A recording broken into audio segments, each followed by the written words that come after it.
Hello and welcome to my cozy Korea vlog. Except it was like the biggest Feverdream vacation of my life. We started off by, of course, booking the cheapest flight available, which was like literally almost 30 hours of travel time. We then arrived in complete darkness in the middle of nowhere. Genghis Khan International Airport, Ulaanbaatar.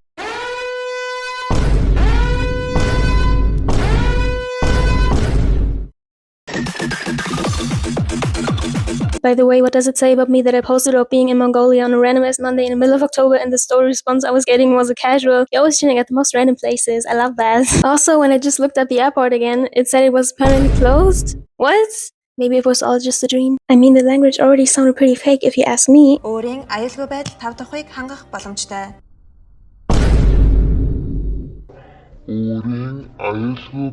What was not quite so dreamy, though, is that I had to go through this whole ordeal about bringing drugs with me on my flight. Like, hello, what's the big deal? It's like, these days you can't even nonchalantly take narcotics on vacation anymore. Shake my head. No, but seriously, I just need to bring my ADHD medication with me, and they were deadass acting like I was trying to start a cut in Korea, bro. Like, what do you mean I need to go through 20 different documents, go to my local health department, and get a notarized translation? Hell, you can't even be retarded in peace in Korea, bro. By the way, you can't be depressed in peace in Korea either, because they put poles and barriers everywhere so you can't unlike yourself. That is so K-pop Korea kawaii core. Anyways, I didn't do all that and just hope for the best. Luckily, it was fine because the security check area at Mr. Genghis Khan residence was basically the back rooms and looked like a still room. Also, it felt like there were only like 5 people total at the airport when we arrived at 3 in the morning. Then I found out that the total population in Mongolia is like about 50 people, so that made sense. By the way, when we flew back only a week later, the Mongolian desert suddenly looked like Antarctica. I seriously have no idea what the hell is happening in that country.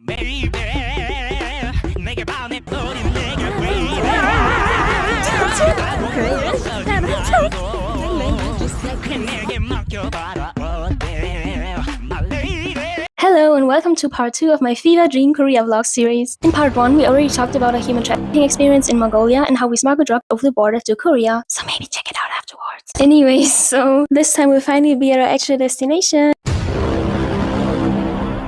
Oh look, we're about to land and there are so many cute islands. Hehe. Okay, quickly, once again, what does it say about me that when I posted about being in North Korea like as a joke, I got yet another DM just straight up accepting it as the truth and asking me what I was doing there. Okay, back to the fever dream. So actually it was kind of just the fever without the dream because the jet lag was so bad that I was dead as awake for 50 hours and then was low-key hallucinating a little. Wait, considering Korea's drug laws, that was actually kind of so #DIY, #lifehack of me. So then when we strolled through the city a little, while, you know, I had my cute little open eye visuals, I found this cool cafe that was a little hidden in a sort of apartment corridor. Yay, adventure time! So now that we had tasted that thrilling adventure feeling, we wanted more. So the next plausible thing to do was, of course, getting an Uber to drive us to China. Seeing the Great Wall of China in person was just so amazing. Just like the travel adventure freaks that go to like war zones for vacation, we were also in a habitat so dangerous that there were even signs warning us about dinosaurs. Yeah, isn't it just lovely to find a hidden cafe that also just happens to be next to the Great Wall of China, right up in the mountains?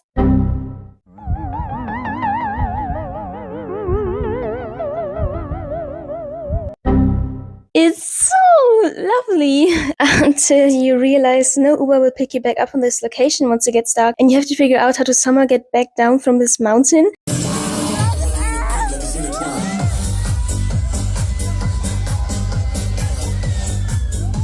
Welcome to part 3 of my Feverdream Korea vlog series. In the last part, we talked about exploring Seoul while hallucinating and getting an Uber from Seoul to China to some secret mountain. So let's just continue where we left off until you realize no Uber will pick you back up on this location once it gets dark and you have to figure out how to somehow get back down from this mountain, and then this mythical Korean map leads you through the most sketchy ass forest mountain trail. Okay, so the truth about what happened that night is actually that we died.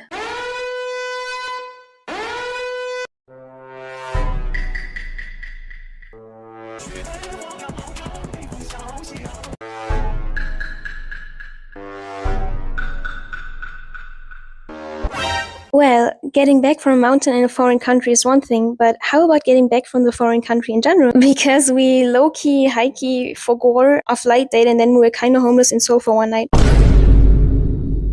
Okay, and then guys, at the airport, suddenly there was this crowd forming and they were all screaming, "Kaka."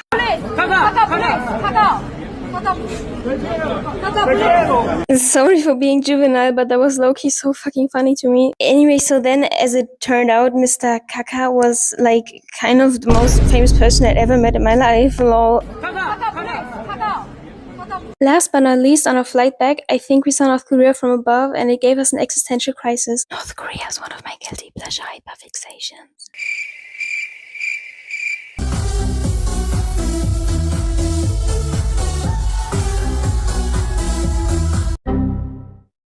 Welcome to part 4 of my Feverdream Korea vlog series. We are in Hongdae, which means it's time to get harassed. To party. Actually both. We'll talk about the harassing part in the next episode. To set the general tone, I'll just let this quote from this famous ancient Greek philosopher / historian introduce it for me. King Julian's party lasted about 3 weeks, causing more damage, higher casualties, and far greater destruction than the war itself. The first thing that led to mention casualties was the fact that party prep doesn't mean drinking some tasty cocktail here. No, here they're drinking fucking 40% alcohol percentage soju mixed with beer. At least, to balance the flavor out, you get the option to choose between a lung or throat cancer vape. Wait, I didn't even need to add the siren effect because Hongdae already has its own. That's so nice of them to make sound effects for the party people. Hold up, all those luxury cars? Is everyone in Seoul low-key rich? Oh, okay, never mind. It just turns out Koreans all have some crippling credit card debt. Anyway, so now we're right at the crime scene. Okay, like actually in the truest sense of the word, because the club promoters will quite literally grab your arm and try to drag you in the club like they want to kidnap you. Anyways, guys, Hongdae Street at night was so colorful. And ironically, it looked so cool. Maybe that was their way of making up for the Silent Hill-looking bathroom stall. Guys, OMG, the good thing about alcohol poisoning is how you don't realize how they're low-key playing 2010's Nightcore in the clubs here. I unironically kind of fucked with that. By the way, please tell me why one of the club promoters who was from China asked me, someone who was in Asia for the first time, on a street in Korea, for my Instagram and someone he knew was following me. 6 degrees of separation theory confirmed. What a lovely party adventure. Well, I guess it's time for me to say goodnight and put myself to sleep in my cozy Airbnb bed, consisting of our exploded suitcase in a pizza box, and sipping the last piece of beverage, which was the strawberry milk that saved us from certain death a little too many nights. Yum, yum, yum, yum.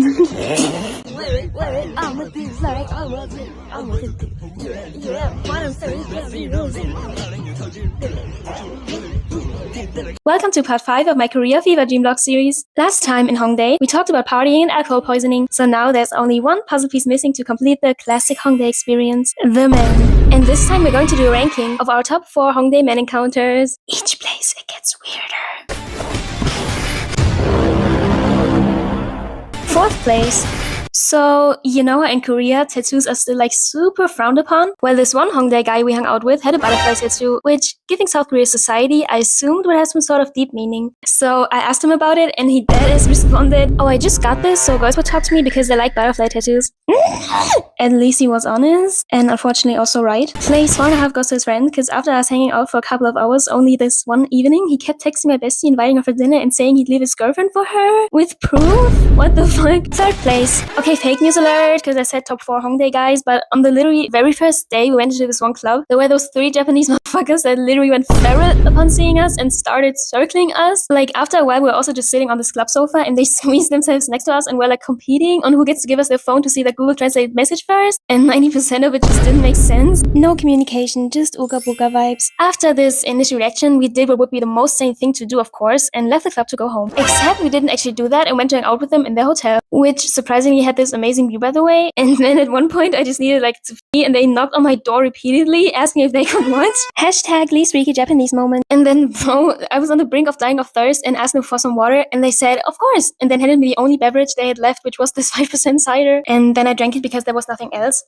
By the way, I hate alcohol, but you know what we realized only in hindsight was the worst part of this whole situation? The ceiling light was turned on the whole time and there was no music playing. Only girls would get it, I think. 2nd place. So we were in this bar with these 2 guys, right? Just making some small talk. Small talk meaning we asked them what their body were for research purposes. And then please tell me why he deadass said, 100, and then pulled out his notes app with a list of 100 girl names. And then the second guy.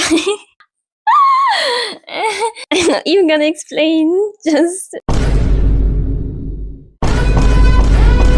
No, because we were just playing a drinking game in the hotel and he totally unprompted started sucking on her toes. And then also sometime later he went to 7-Eleven real quick to get some more to drink and just took my friend's one sock with him for some reason. Der eine hat meine Socke mitgenommen. Aus dem Fuß rausgesackt und dann einfach verschluckt. By the way, once again, why were they fine with sitting there in silence and with the ceiling light turned on before I said something? I'm not gonna lie, it felt like those two were actually the ones that had a date. First place! Okay, trust me guys, the first place definitely needs an episode of its own. Like, it was actually so crazy.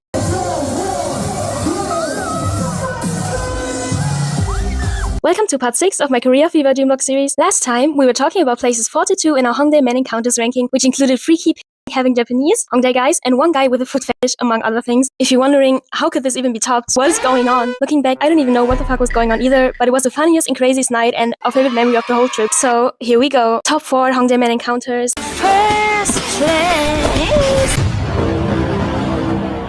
Okay, where do I even begin? Seriously. Maybe let's start by introducing you to the two suspects of tonight. iPhone and Opinion. You might have assumed just now that I said suspects as a joke, but the shit that went down that night could have unironically landed us about 10 years in jail. That's why we're totally only the investigators and not participants in this story. That's what we called them later because we forgot the actual names, and Suspect 1 had this Instagram that was called like Fresh 600 and iPhone or something like that, so I just called him iPhone 6 and that just kind of stuck. And I can't show you his Instagram, but he basically looked like this. Suspect 2's name is Opinion because we were watching some news about North Korea playing on the TV, which, by the way, feels a lot different and much more surreal watching it in South Korea. And he cutely mispronounced opinion like opinion, so yeah. What's your opinion on this? My opinion? About Putin and Kim Jong-un. Yes, Kim Jong-un. What's your opinion? Opinion kind of looks like this, I guess. Next, the setting. So my bestie and I had this vision that we wanted to go to a karaoke bar, so they booked us an Uber to the destination. And okay, I genuinely didn't even know where in Seoul we were anymore at this point because we just got in the Uber, like, I don't know, but we were definitely not in Hongdae anymore. Like, the area was kind of hella sketchy. So, back to the karaoke thingy, they were really kind of wretched. They got some alcohol and just started lighting their cigarettes right in the karaoke room. Also, the gross soju beer pandemic continued. And then we bonded over some music we showed to each other. Of course, we had to drop our favorite cult, fandom, and show them the only true prophets. Also, Opinion randomly claimed he designed the shorts of Blackpink and Pink Venom. 나 남자 말 안 믿어. Also, Opinion randomly said his favorite song was Snowman, and they had it on the karaoke thing, so we played it.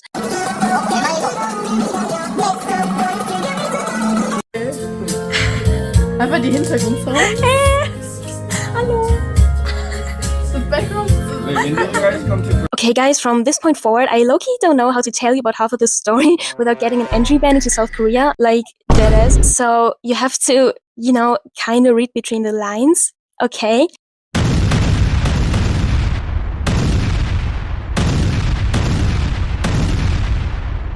Welcome back to part 7 of my Korea Feverdream vlog series. This being the final part, let's have a quick throwback. During this vacation, we almost got trafficked in Mongolia, traveled to the Great Wall of China, and then got lost in the middle of nowhere in Korea, practically died of poisoning while partying, met some extremely questionable Hongdae guys that we ranked by Feverdream experience levels, and now have finally arrived at the second half of the final part where we are investigating criminal activity. So, let's go! First place! One of them must have been sick because they brought this plant medicine and also more of something like South American plant medicine and also some medicine type shit from Japan. Like, I don't even know what that was anymore. Like, I couldn't believe we had stumbled upon this. Yes, in South Korea because it felt just like at home. And bro, the plant medicine was the smallest branch I had ever seen. They were like, bro, that medicine is so strong. And my friend just sat there and hated it, feeling nothing. Also later, iPhone Fresh was really interested in my ADHD medication. So I gave him, some of my medicine must have fallen off the table and happened to roll into his pocket somehow. And then he randomly disappeared for like an hour saying he'd go to some Indian guy in Itaewon to, by chance, let the fall from his pockets into this guy's mouth. Anyways, we were in iPhone Fresh's apartment then, all of a sudden, to have some more privacy, and, well, now you can probably already guess what happened next. No, because those were actually his search results before we even turned on the TV when we were there. Also, this other previous search result on his PC. Bro is so real for that. Oh my god, by the way, did you know he's a DJ? DJ mode activated! Anyways, after a while, I mentioned just on the side how I've got this medicine-themed YouTube playlist where I let him pick from my literally the most special, perfectly hand-selected videos known to man. Trippy, funny, sad, mind-blowing, psychosis-inducing. This playlist got it all. And he picked funny. And then... Okay, there's this one very niche, literally brain-damaged YouTuber series, bro. Okay, it's got like this whole lore of its own. But if I had to sum it up, it's basically like this.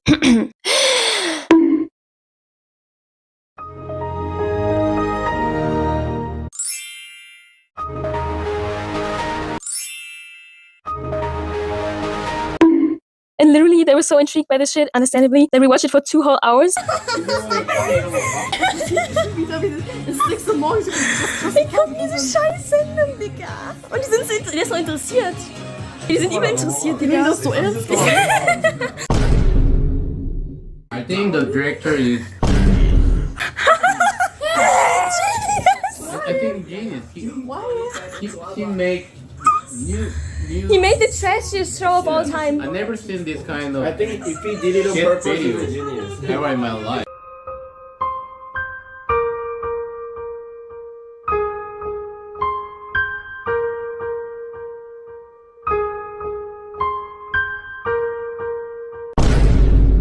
Best vacation ever!